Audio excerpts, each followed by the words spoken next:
Assalamu alaikum wa rahmatullahi wa barakatuhu. Naam, ndugu zangu, tumerejea tena kwa haraka zaidi baada ya kuona mambo ya huyu ndugu yetu anayejiita Harmonize. Kwa hakika bado anashangaza sana kabisa. Tulidhani atarejea na kuomba radhi ya kwamba amekosea na kisha akakaa falagha na kumwomba msamaha Allah subhanahu wa ta'ala, lakini bado amerejea na kuleta bla bla zake akitaka kutetea zile kufuru zake ambazo alizozisema katika hali ya namna moja au nyingine. Angalia sasa mtu huyu alivyokuwa anabadilisha attention ya watu, anabadilisha yani akili ya watu kutoka katika zile kufuru ambazo yeye amezisema, anajifanya kubezi ya kwamba yeye anamtetea mwanamke katika hali ya namna moja au nyingine. Sema kitabu cha dini kinazungumza hivi au msingi fulani dini unazungumza hivi. Ni share my opinion na the idea behind ni kumfanya mwanamke ajione mtu wa thamani. Kuna haja ya kumpa mwanamke thamani. Misko sidhani kama ni idea mbaya. Na anasema ya kwamba mwanamke apewe hadhi yake, na mwanamke ni mtu na nusu kama jinsi ambavyo anavyosema yeye mwenyewe. Na kwa mtazamo wangu, narudia tena, kwa mtazamo wangu naamini mwanamke mmoja sawa na mtu na nusu. Lakini swala la msingi, yeye mwenyewe kauli hii ya kusema mwanamke ni mtu na nusu tayari amemvunjia heshima mwanamke na hajui hata thamani ya mwanamke ni nini. Kwa nini? Kwa sababu Mtume sallallahu alayhi wasallam anasema al-ummu madrasatun, kwa maana mama namna alivyo ni sawa na college, yani kwa maana ni sawa na chuo kikuu katika hali ya namna moja au nyingine. Sasa Mtume anaonyesha thamani ya mama ni sawa na thamani ya chuo kikuu. Wewe unakuja kutuambia thamani ya mwanamke, mimi bado kwangu kabisa narudi pale pale, mwanamke ni mtu na nusu. Na kwa mtazamo wangu, narudia tena, kwa mtazamo wangu naamini mwanamke mmoja sawa na mtu na nusu. Nani aliyompa hadhi mwanamke baina ya Mtume Muhammadin na dini tukufu ya Kiislamu na baina ya wewe mwanamuziki ambaye hata ueleweki dini yako ni dini gani katika hali ya namna moja au nyingine? Naona hali jinsi ilivyo. Kwa mazingira kama haya, huyu jamaa bado ameendelea na kufuru zake katika hali ya namna hii. Inachotakiwa ni yeye kuomba radhi, lakini kadhalika na kutubia kwa Allah subhanahu wa ta'ala, kwa sababu yale ambayo aliyoyafanya bila shaka ni maneno mazito sana ambayo ametamka katika sifa za Mwenyezi Mungu subhanahu wa ta'ala. Lakini kitu cha kushangaza, yani Uislamu ndio ambao umempa hadhi mwanamke kuliko dini yoyote duniani. Yani ndio umempa hadhi sana. Angalia, mtu wa kwanza katika kupokea Uislamu pale Makka alikuwa ni bwana Mtume Muhammadin sallallahu abariki wasallama, na mtu ambaye wa kwanza aliyosilimu alikuwa ni mwanamke, naye ni Bi Khadija radhiyallahu anha, Allah subhanahu wa ta'ala amridhie. Na kutokana na Bi Khadija ndio Uislamu ukatapakaa ukatawanyika mpaka leo tumeupata mimi na wewe. Hii ni ishara ya kwamba mwanamke ni mtu bora kabisa, lakini kadhalika ni ishara ya kwamba mwanamke ni mtu mwenye hadhi ya aina yake katika hali ya namna moja au nyingine. Yani hatujui thamani ya mwanamke eti kwa kuja kuambiwa na Harmonize, la, bali thamani ya mwanamke tunaijua toka Qur'ani inateremka kwa bwana Mtume Muhammadin sallallahu wabariki wasallam. Lakini cha ajabu, ukitazama maneno yake anayosema huyu Harmonize na ukatazama vitendo vyake, utabaini ni watu wawili tofauti. Maneno yanatangaza kuonyesha hadhi ya mwanamke, vitendo vinamuonyesha ya kwamba vinamfedhehesha na kumuonyesha ya kwamba huyu hajui hata hadhi ya mwanamke katika hali ya aina moja au nyingine. Kwa nini? Kwa sababu ifuatayo. Ingekuwa yeye anajua kweli hadhi na heshima ya mwanamke, asingekuwa anawachezea wanawake. Leo yuko na mwanamke huyu anaachana naye, kesho yuko na mwanamke yule anaachana naye, kesho kutwa yuko na mwanamke. Hii ndo hadhi ya mwanamke. Yani kuwa unamchezea huyu, unamchezea yule, unamchezea yule, unaachana nao, ndo hadhi ya mwanamke hii. ingekuwa huyu anajua heshima na hadhi ya mwanamke kama anavyosema, maana yake angetafuta mwanamke mmoja akamuoa, baada ya kumuoa akakaa naye huyo katika maadili yaliyokuwa safi, huyu tungesema kweli anajua hadhi ya mwanamke katika hali ya namna moja au nyingine. Lakini katika vitu ambavyo nilivyobaini kwa huyu Harmonize, kwanza anajichanganya mno, yani bado ule ushamba umemjaa vibaya mno, anajichanganya vibaya mno. Mmoja, anachanganya majukumu ya mwanamke, ndio maana ukaona pakataja baadhi ya wanawake ambao walikaa katika majukumu yao, na anachanganya heshima ya mwanamke. Heshima ya mwanamke na majukumu ya mwanamke ni vitu viwili tofauti. Sasa yani haelewi hata majukumu ya mwanamke ni nini, haelewi heshima ya mwanamke ni nini, ndio maana anachanganyikiwa katika hali za namna hii. Na hili ambalo ninalokuambieni, huyu kijana anakuja kuharibikiwa vibaya mno katika hali hapo mbele tunapokuja, anakuja kuharibikiwa vibaya mno katika hali hii ya kufuru mbaya hizi ambazo amekuwa akizileta katika hali ya namna moja au nyingine. Lakini kadhalika nimemwona anasema lile swala la kumfanya mwanamke ni mtu wa pili baada ya mwanamume, hili swala sidhani kama ilinakubalika. Amesema maneno haya kuwafanya kuwatengenezea mazingira kuona kwamba okay, wait, the first, the second, sidhani kama ni good idea.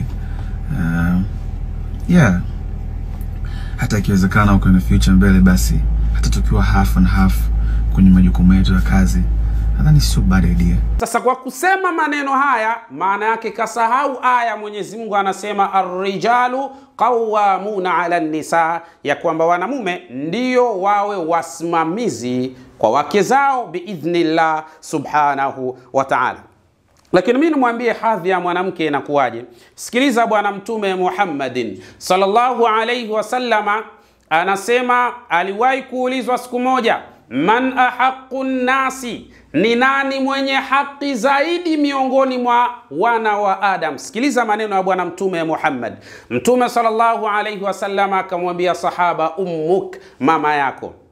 Kisha baada ya hapo ile sahaba akasema thumma man, kisha nani baada ya mama? Faqala ummuk, Mtume akasema tena mama yako. Kisha yule sahaba akamuuliza thumma man, kisha nani? Akasema tena Mtume ummuk, mama yako ndo mtu mwenye hadhi ya hali ya juu. Kisha baada ya hapo mara ya tatu ya kusema hivyo, kisha mara ya nne ndo Mtume anamwambia, baada ya mara tatu kumtaja mama, ndio Mtume anamtaja mara ya nne kumtaja nani? Baba, katika hali ya namna moja au nyingine. Hii inaonyesha hadhi ya mwanamke, hii inaonyesha heshima ya mwanamke aliyopewa ndani ya dini tukufu ya Kiislamu. Yani leo tusubirie heshima ya mwanamke aje apewe na huyu Harmonize anayewachezea watoto za watu huyu, alafu ndio tuoseme kwamba anatoa hadhi, kwamba anaona hadhi ya mwanamke huyu.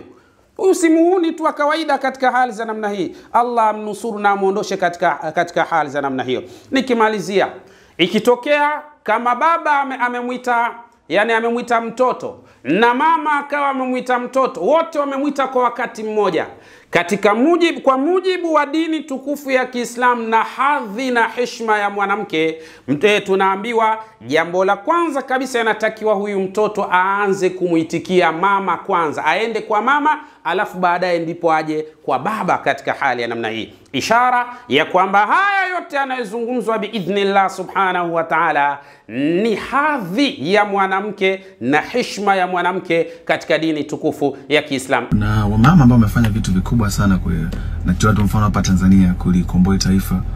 Kuna mama anaitwa Bibi Titi, kina Samia Suluhu Hassan wengi.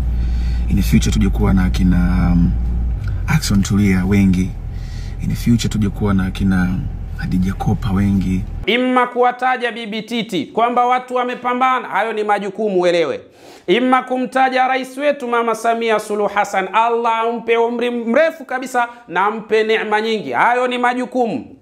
Lakini amma kutaja, siji kumtaja Hadija Kopa, hayo ni majukumu. Na kuna vitu viwili tofauti hapo. Kuna tofauti baina ya majukumu na baina ya heshima ya mwanamke. Hivi ni vitu viwili tofauti katika hali ya namna moja au nyingine. Sasa linachanganya, halijui majukumu ni yapi, halijui heshima ya mwanamke ni ipi katika hali za namna hiyo. Kwa hiyo mimi wito wangu bado unarudi pale pale.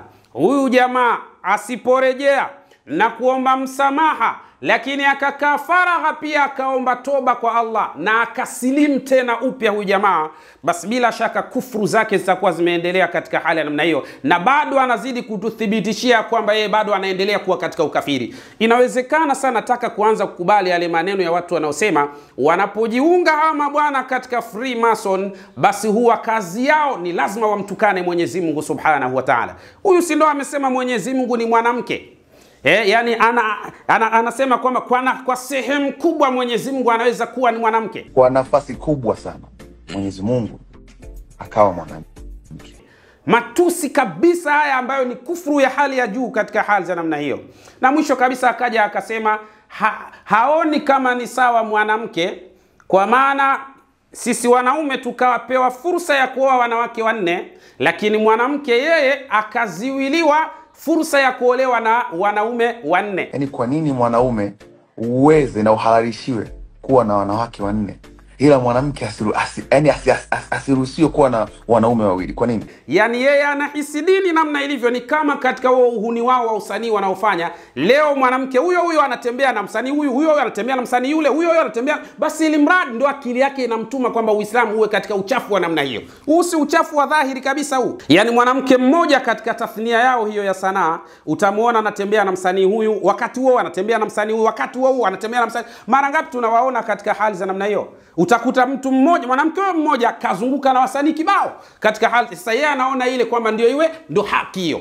Subhanallah, huyu jamaa ana hatari sana. Lakini kadhalika hata kimaarifa, mwanamke mmoja anapokuwa na wanaume 2 na wote wanashare mbegu zao kwa mwanamke mmoja, kunakuwa na madhara ya kiafya. Yani madhara ya kiafya yanakuwa ni makubwa sana sana sana kuliko kwa mwanamume mmoja akiwa na wake 2, 3 mpaka 4. Huyu mwanamume ndivyo alivyoumbwa katika utaratibu wa hali ya namna hiyo. Akili ndogo tu, yani ufahamu mdogo. Tutazama hata ukienda katika zizi la ng'ombe, utakuta kuna ng'ombe 10 lakini dume ni 1. Ndio, yani huu ni ufahamu mdogo tu. Lakini nenda katika banda la kuku, utakuta kuku 30, dume jogoo lipo 1. Lakini nenda katika banda la kondoo, hivyo hivyo. Nenda katika banda la mbuzi. Hata wa akili hii ndogo unashindwa kweli kuielewa katika hali za namna hiyo. Na mimi naungana na maneno aliyosema Dr. Sule, huyu atengwe haraka sana, na ikiwezekana vile vile hata akifa katika hali hii, huyu amekufa sio Muislamu, asizikwe Kiislamu, azikwe kikafiri hivyo hivyo kama alivyo katika ukafiri wake, ila atubie kwa Allah Subhanahu wa Ta'ala, arejee katika Uislamu na atengue kauli zake, asilete njia za kutaka kutetea ujinga katika hali za namna hiyo. Kwani ameshindwa nini kuja kusema tu jamani Waislamu nimekosea, basi naomba mnisamehe, lakini kadhalika naomba nirejee katika dini yangu tukufu ya Kiislamu, na akae faragha aseme na Mwenyezi Mungu Subhanahu wa Ta'ala. Mola ni msikivu, Mola ni msamehevu. Bila shaka inna Allaha ghafurur rahim, hakika Mwenyezi Mungu ni msamehevu na mwenye hurma tele kabisa biidhnillah Subhanahu wa Ta'ala. Rejea kwa Mwenyezi Mungu, adhabu za Mwenyezi Mungu ni kali sana. Rejea kwa Allah Subhanahu wa Ta'ala, tubia kwa Mwenyezi Mungu ya Harmonize, la si hivyo hatari iko mbele yako biidhnillah. Assalamu alaikum wa rahmatullahi wa barakatuh.